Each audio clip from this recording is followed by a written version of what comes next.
کی درخواست کی گئی ہے، پیش کروں گا بھی آپ کی خدمت میں. اور ایک سوال کیا گیا ہے کہ اہل سنت، اس کا سوال ہے کہ کیا بی بی ام کلثوم سلام اللہ علیہا دختر امیر المومنین کی شادی ابو خلیفہ سے ہوئی تھی؟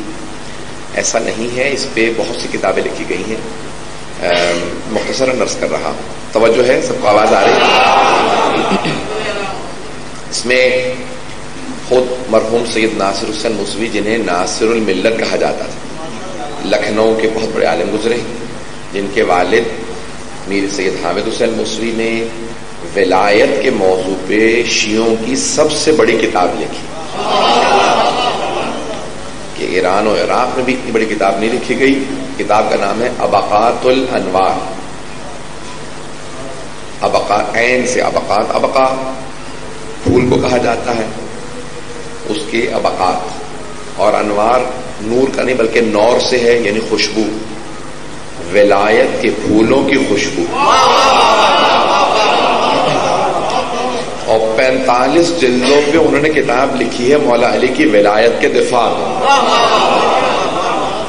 تو ان کے بیٹے ہیں میر سید حامد حسین موسوی، انہوں نے کتاب لکھی ہے افحام الاعداء والخصوم فی رد عقد ام کلثوم.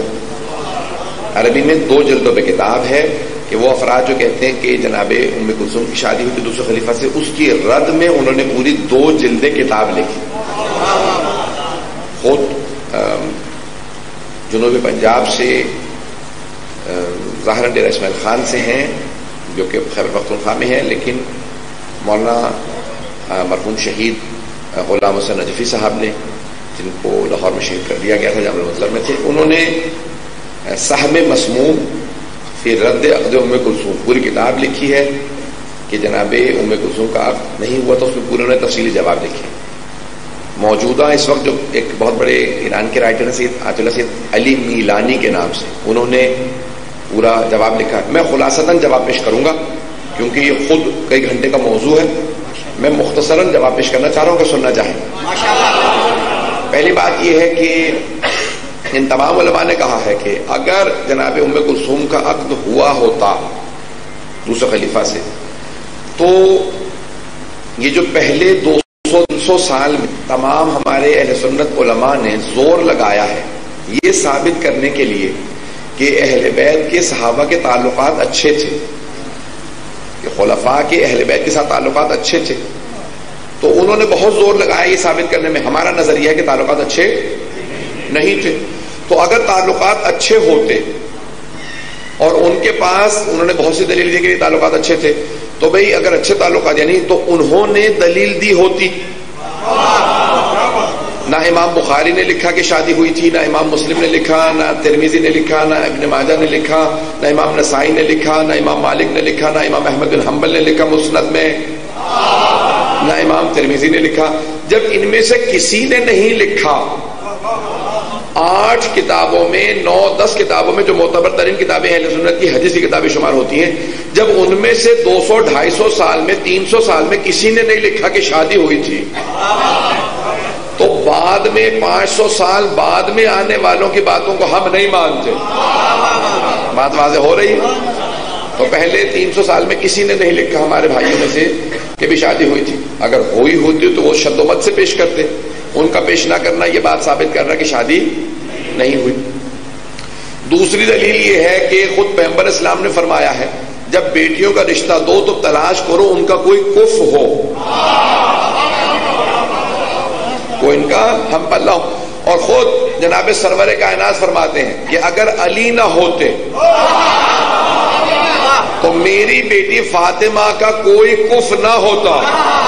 آدم وما دونا، کسی کا اگر رتبہ آدم جتنا بھی ہوتا، پھر فرماتے ہیں آدم یا کسی بھی نبی کے برابر رتبہ ہوتا تب بھی کوئی میری بیٹی فاطمہ کا کف نہ ہوتا.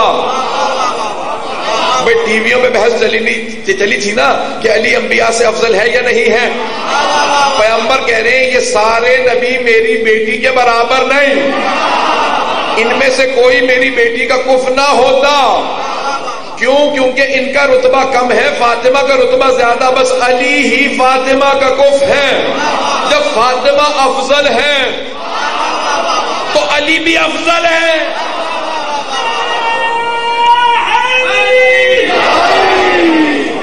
بات واضح ہو؟ پانی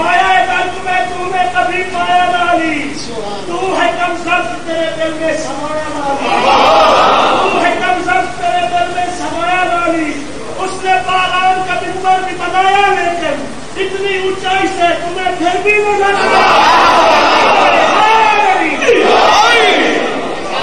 توجہ رہے گی میرے ساتھ؟ اگر کہیں گے تو آج اسی موضوع کو پیش کر دوں گا افضلیت والا، اور کل جنگ پیش کر دوں گا انشاءاللہ اگر کہیں گے تو جانے گرامی اب افضل ہمارا عقیدہ یہ ہے کہ افضل ہے.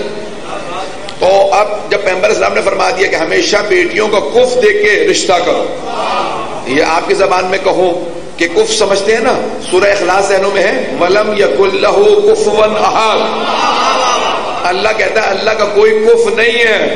پیغمبر فرماتے میری بیٹی فاطمہ کا بھی کوئی کف نہیں تھا اگر علی نہ ہوتے.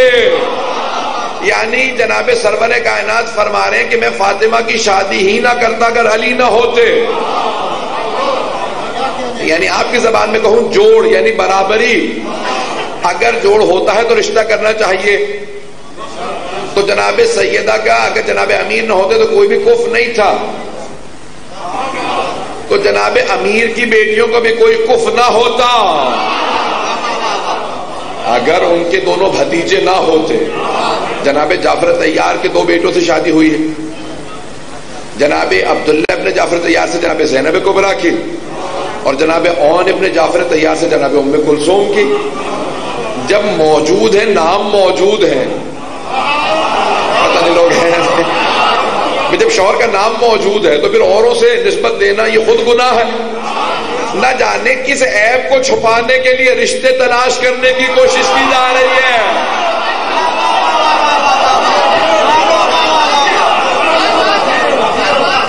ایک جملہ رو کے کہہ رہا ہوں، آج ساری دنیا کے اندر لوگ دعوے کر رہے ہیں، مثلا عیسائی بھی کہتے ہیں حضرت عیسیٰ آئیں گے، اور ہمارا عقیدہ بھی ہے کہ آئیں گے. بات سن رہے ہیں نا؟ یہودی کہتے ہیں کہ آخری مسیحا آئیں گے، ہندو کہتے ہیں کہ آخری افطار آئے گا. لیکن یہ ساری دنیا کی ہم ہی سے لڑائی کیوں ہے؟ بھائی ہمارے تمام اہل سنت بھائی بھی کہتے ہیں کہ حضرت امام مہدی آئیں گے. ان کے اور ہمارے عقیدے میں فرق یہ ہے کہ ہم کہتے ہیں اس وقت، وہ کہتے ہیں نہیں پیدا ہوں گے. لیکن مانتے تو وہ بھی ہے نا کہ امام مہدی آئیں گے آخری زمانے میں.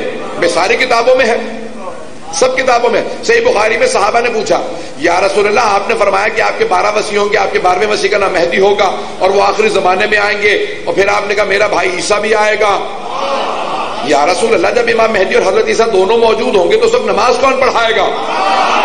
تو رسول خدا نے کہا امامکم منکم، تمہارا امام تم ہی میں سے ہوگا، گزشتہ انبیاء میں سے نہیں. پتہ نہیں لوگ ہیں یا نہیں؟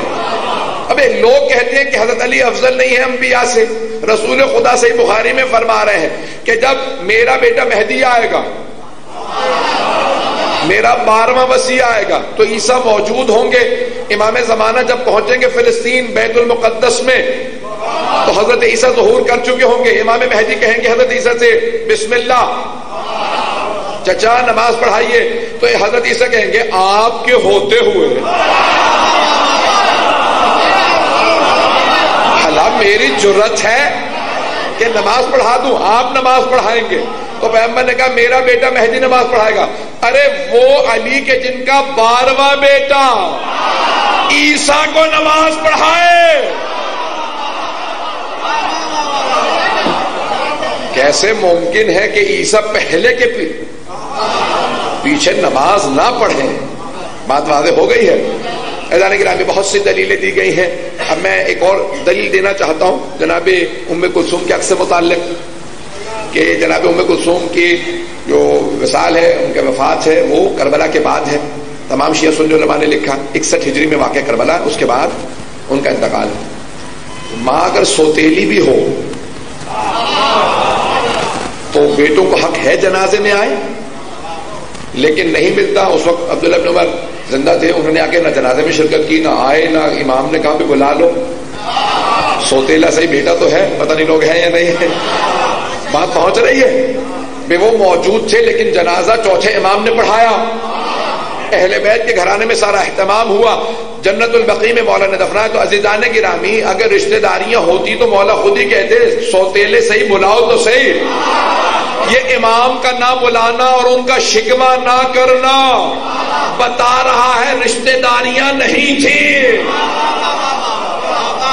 بات پہنچ رہی ہے؟ بات پہنچ گئی ہے نا.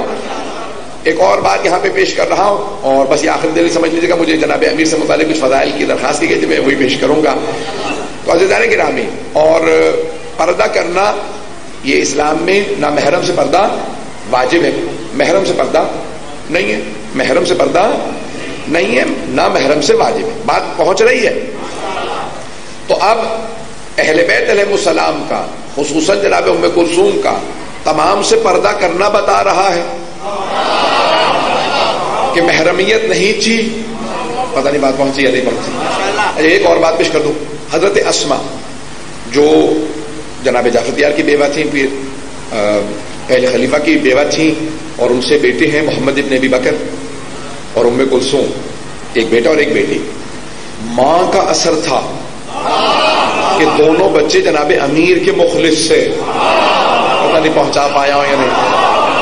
حضرت محمد ابن ابی بکر کیونکہ ماں اہل بیت کی ماننے والی تھی تو بچے اہل بیت کے ماننے والے تھے. تو پہلے خلیفہ کے انتقال کے بعد مولا کے گھر آ گئے اور مولا کی زوجیت میں آئی حضرت اسما, اور مولا سے پھر ایک بیٹے بھی ہیں, اور پھر حضرت محمد ابن ابی بکر کو مولا نے پالا, حضرت ام کلثوم کو بھی, یعنی پہلے خلیفہ کے بیٹے بیٹی کو. بات پہنچ گئی؟ ان کے بیٹے محمد ابن ابی بکر اور حضرت ام کلثوم وہ ان کے بچے, انہیں پالا مولا نے. اور اکثر حضرت محمد ابن ابی بکر جب جوان ہو گئے تو شکوہ کرنے لگے مولا سے, کہ مولا جب میں مدینے میں باہر نکلتا ہوں نا تو سارے مجھے تانا دیتے کہ بھئی تو پہلے خلیفہ کا بیٹا ہے لیکن اپنے باپ کا مخالف ہے, علی کا ساتھ دیتا. پتہ نہیں ہو گیا ہے نہیں, پریشان تو نہیں کر رہا ہوں. کہ مولا مجھے لوگ تانے دیتے ہیں کہ تو علی کا ساتھ دیتا ہے, باپ کی تو نے بیعت نہیں کی, باپ کا تذکرہ نہیں کرتا. کہ مولا میں کیا جواب دوں؟ مولا نے کہا آئندہ اگر کوئی تجھے تانا دینا تو کہنا میں ابو بکر کے سلب سے علی کا بیٹا ہوں, روز قیامت تو میرے ساتھ محشور ہوگا. پتہ نہیں لوگ ہیں یا نہیں. بات پہنچ گئی ہے کہ انہوں نے ہمیشہ مولا کا ساتھ دیا. جب جنگ جمل بھی ہوئی مولا کی تو مولا کے ساتھ ساری زندگی مولا کا ساتھ دیا. اب وہ پہلے خلیفہ کی بیٹی ام کلثوم کا رشتہ لینے کے لیے دوسرا خلیفہ آئے. بات واضح ہو رہی ہے؟ جناب سیدہ کی بیٹی کا نہیں, تو اپنی دوست پہلے خلیفہ کی بیٹی کا رشتہ لینے کے لیے آئے. تو مولا نے کہا نہیں میں رشتے پہ راضی نہیں ہوں. کہا نہیں آپ نے بات بھی نہیں کی ہے, پوچھ تو لیجئے, ان کی بیوہ سے پوچھے, ان کی بیٹی سے پوچھے. آپ کی بیٹی نہیں ہے, ان کی بیٹی ہے. تو ایک مرتبہ وہی پہلے خلیفہ کی بیٹی مولا کے کیونکہ گھر میں پلی تھی, ایک مرتبہ چادر لی باہر آئی اور ایک پتہ نہیں اب کہلوائیے نہیں, انہوں نے ایک رسید کیا اور جملہ کا انتا شیخ و سو, تو بہت برا آدمی ہے, دوبارہ جرت نہ کرنا میرا رشتہ مانگنے کی, اب میں علی کے گھر میں پل رہی ہوں. تو رشتہ انہوں نے ان کا مانگا تھا اور وہاں پہ بھی رشتہ نہیں ہوا. اب بات واضح ہو گئی. تو اب میرے خیال میں اور مزید دلیلوں کی ضرورت تو نہیں ہے.